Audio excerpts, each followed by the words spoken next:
Welcome back to another weekend wrap-up off-season edition show. That's only during the regular season I yell at. I'm The Casey. wrap-up show. Yeah, we're not doing that. Nah, that's okay. I'm Casey Campbell, and you know that's Jonathan Fjeld from the Racing Experts. The blast from the past are figured for our last show of 2021. We decided to do this. I don't know. It's been so hard to get him on because of all the stuff he does with KOB4, but it's well worth it. Hey, buddy, how's it going? Hey, buddy, it's going pretty good. How you doing? It's been an interesting day. Just door dashed a bit and did some stuff related to today's big announcement. But I want to get to something else first. We had not as crazy as last week was or 2 weeks ago. There was a flood of announcements. Well, this week they're not as many, but there has been some announcements this week.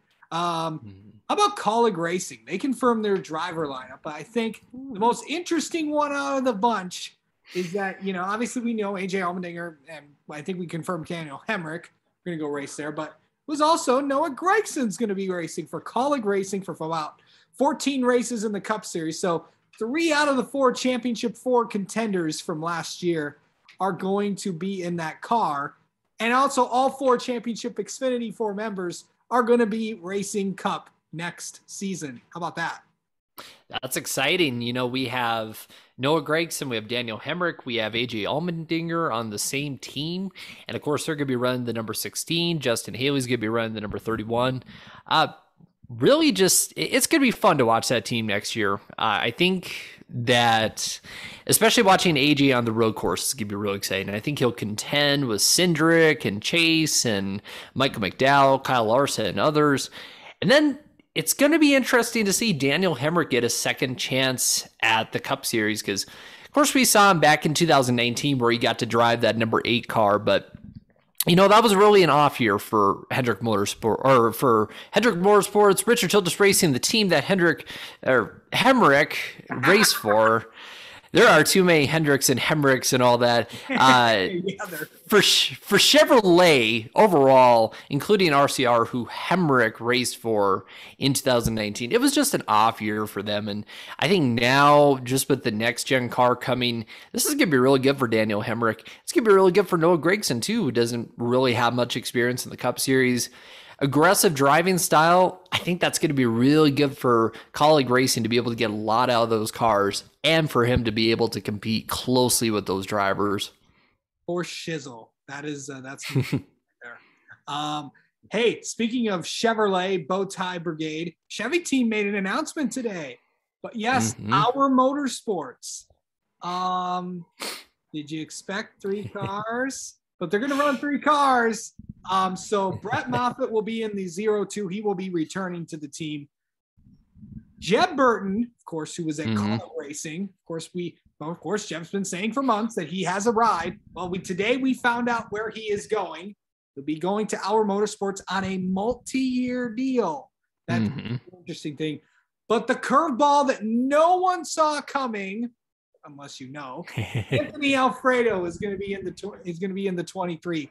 I think. Well, I'll start with Alfredo because I did get a chance to talk to him one-on-one today, and from what he told me, I don't know if he had a chance to watch the interview. I don't think he did, but he told me that this deal was put together this week and it was only finalized yesterday.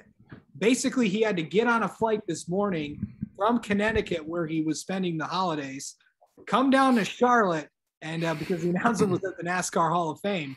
Well, overall, we'll talk about, first off, for Jeb, Anthony, and Brett.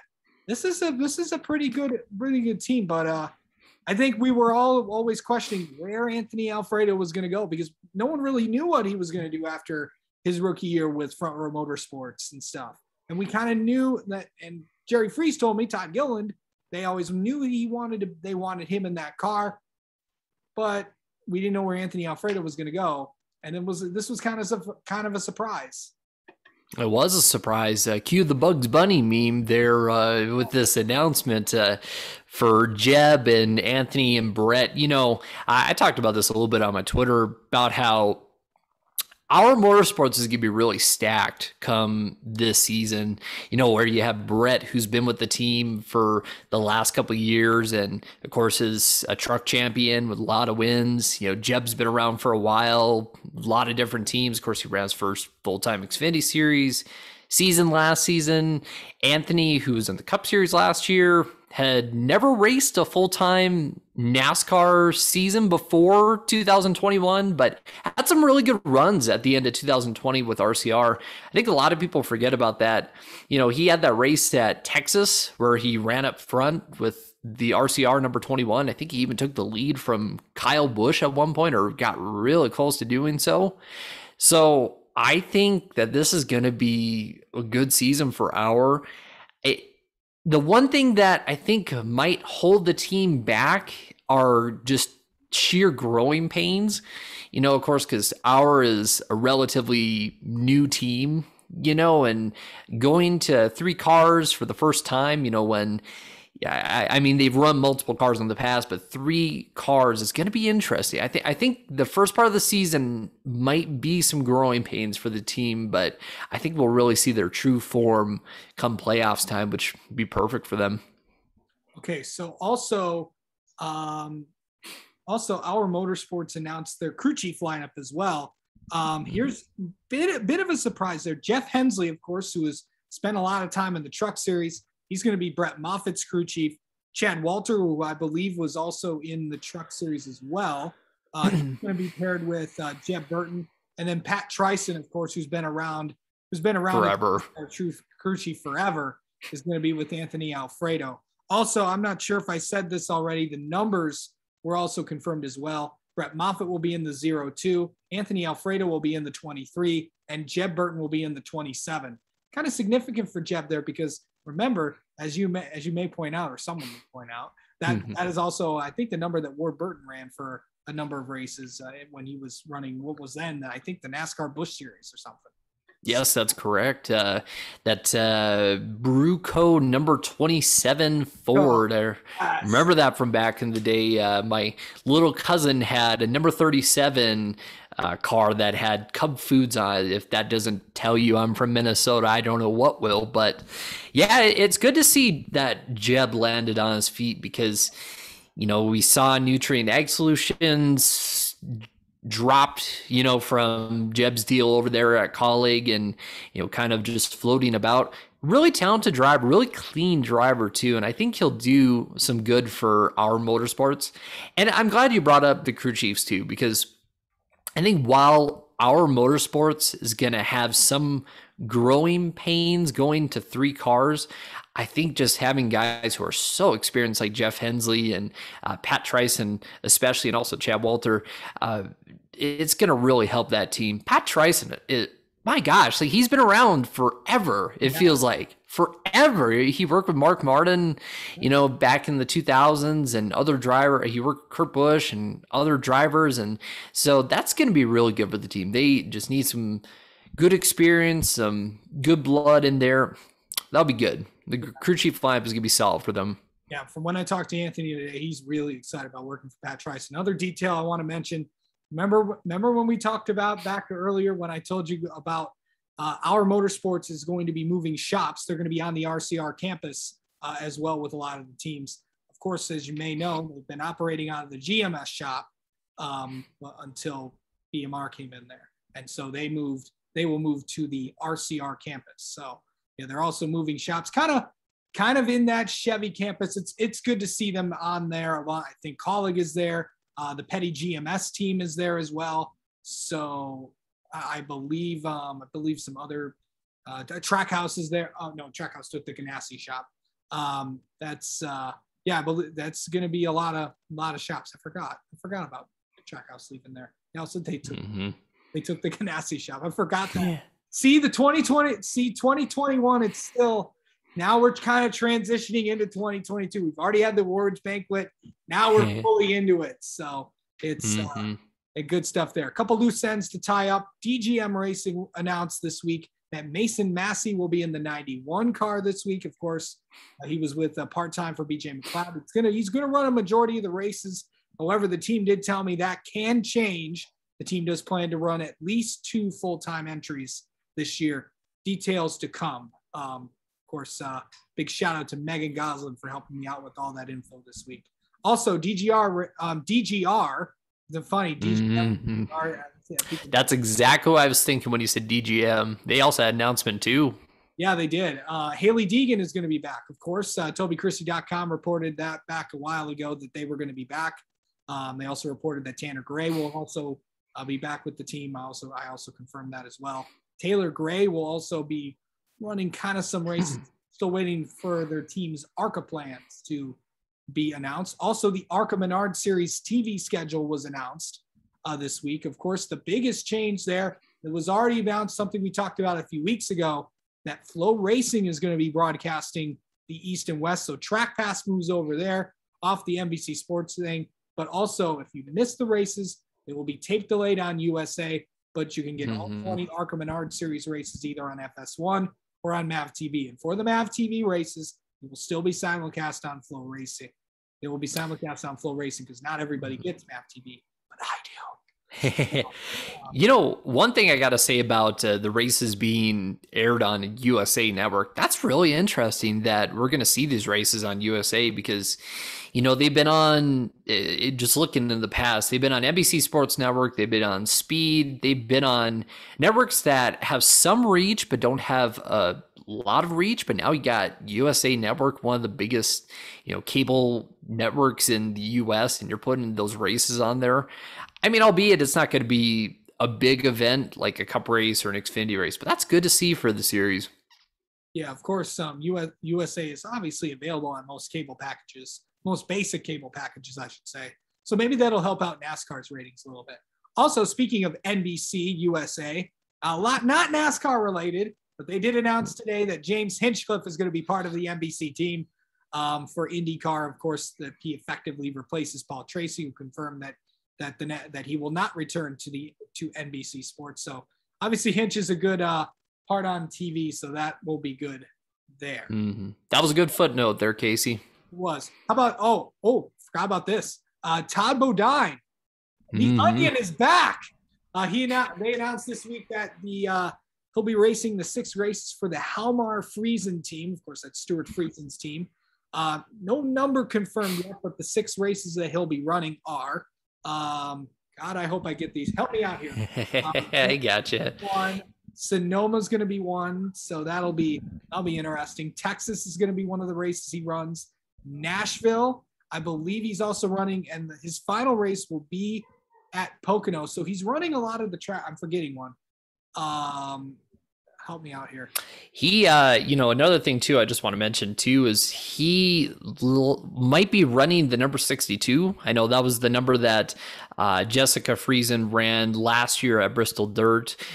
So likely driving the number 62. So that'll be interesting. Yeah, that's going to be, of course, that started as an effort on social media between him and Marcus Lemonis, to get him to that milestone start, to be able to achieve that. And it's good to see that Todd Bodine's going to be able to do that. It's going to be weird to see Todd Bodine out there. Of course, he hasn't raced in the Truck Series since 2013. His last NASCAR race came in 2017. So it's going to be interesting to see Todd back. Of course, the 2006 and 2010 Truck Series champion. So it'll be Vegas, Darlington, Actually, I just pulled it up. Vegas, Darlington, Texas, Sonoma, Nashville, and Pocono. And he'll be reaching 800 starts at Pocono. Yeah, a lot of the tracks that he has on there, a lot of the tracks he was successful with. A ton of wins at Texas. Got some wins at Darlington. He's pretty good at Vegas. He got some wins at Nashville. Sonoma would be an interesting one, but that's also in accordance with Fox Sports, and I'm sure they're thrilled with that. But the Onion back at the track, and if you haven't seen it yet, go check out my channel. We got a chance to talk to the Onion one-on-one. That was so cool. Todd Bodine's one of the coolest people that I've ever gotten to talk to, and I've gotten to talk to some pretty cool people this year, as you know. So yeah, that's some good stuff there. It's gonna be like when it's gonna be like when Bill Elliott returned at Road America in that throwback scheme. It'd be cool. Yeah. then then SRX was created, and then they all come back there. So, exactly. Yeah. We mentioned it. We mentioned SRX.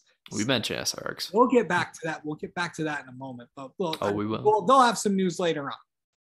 So, but yeah, also they're testing some next gen car stuff this week.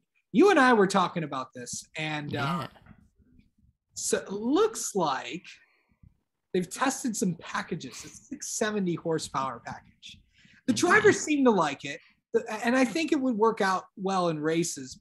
But I have the suspicion that they're going to kind of change their minds and stick with the 550 one. But that's just me. But overall, this is going to be a critical day of testing. They need to just come out and say, we're just going to run the 670 horsepower package at the intermediates. But who knows? What do you think about it? I have a few thoughts on it. I think it's good to see that they're trying some different things. I know, and of course, comments are comments on social media, but it was funny to see how people were commenting, why are they throwing everything at this? It's almost like they don't know what they're doing. Well, it's almost like they're testing and they're trying different things. We've seen it before with NASCAR where they've tried different things at the track back in 2014, 15 off season, where they had that low downforce, high horsepower package that the drivers absolutely loved. Then they went with something else that they tried, the 750 horsepower, kind of medium downforce. And I think that decision from back then has some people a little bit skeptical of what's going on right now, because right now what they're testing, of course, is the 670 horsepower package with about the 6-inch rear spoiler, and they tried some different shark fin packages. Of course, a couple of cars had the 550 horsepower package. They're trying a lot of different things. It seems like the vibe from this test session is that the drivers are enjoying racing these cars more. And the racing, I'm going to take my journalist cap off here for a second and just take my racing fan cap on. But the racing does look better with this package. There was a video that was posted where Kurt Busch was sitting in third in one of the test races, and he was able to go from third to first after recovering from being aerotight behind a car. He's able to go from third to first using like the high lane and got a good run and managed to make a pass off the final corner. Truth be told, you would probably not see that in the 550 horsepower package under a lot of the circumstances it was put under. We didn't see it in many of the circumstances. So I think that's very encouraging to see that we're having this type of racing. I think the drivers like it. It's just going to boil down to what does NASCAR really value in this package. And I just think at the same time, while we have had the 550 horsepower package the last couple of years, you have to consider too the timeline of the Gen 6. We weren't supposed to have it in 2021. 2020 was supposed to be the last season for the Gen 6. Then, of course, the world completely changed. So effectively, we had two different lame duck years, where, it was like, okay, we have this package, we're going to do something different. So I think there might be more for the 670 horsepower fans out there. There might be more hope for your package than you think. We'll just have to wait and see, though. And with this next gen car, and I know they want to get this right because they're trying to get new fans to come in and say, "Oh, we like this stuff," and then obviously some of the races last year with the 550 packages were good. I mean, we saw great racing at Pocono. We saw great racing at Michigan, places where we usually don't see that. We saw some not good races, but it's just part of it. Also, want to mention this real quick. Wheaties is back on the car with Bubba Wallace in 2311, but I think that's more of a Michael Jordan sponsor. Of course, Michael Jordan will be on the Wheaties box, the special edition, because Wheaties is celebrating their 100th anniversary. Of course, that's the Breakfast of Champions and the gold foil box. Oh yeah, and by the way, you can't get one because it's especially marked gold box. But yeah, and Bubba will also be driving that car at Auto Club as well. Yeah, the team didn't specify how many times Wheaties will be on the car, but it will be for a number of races throughout the year. So it'll be fun as Wheaties celebrates its 100th anniversary. I know that they were going around Charlotte with the Wheaties car and all that stuff. So that will be interesting and stuff in there. By the way, we've had an interesting 2021, that is for sure. But have you noticed the preview show has grown from just the two of us? Have you noticed that?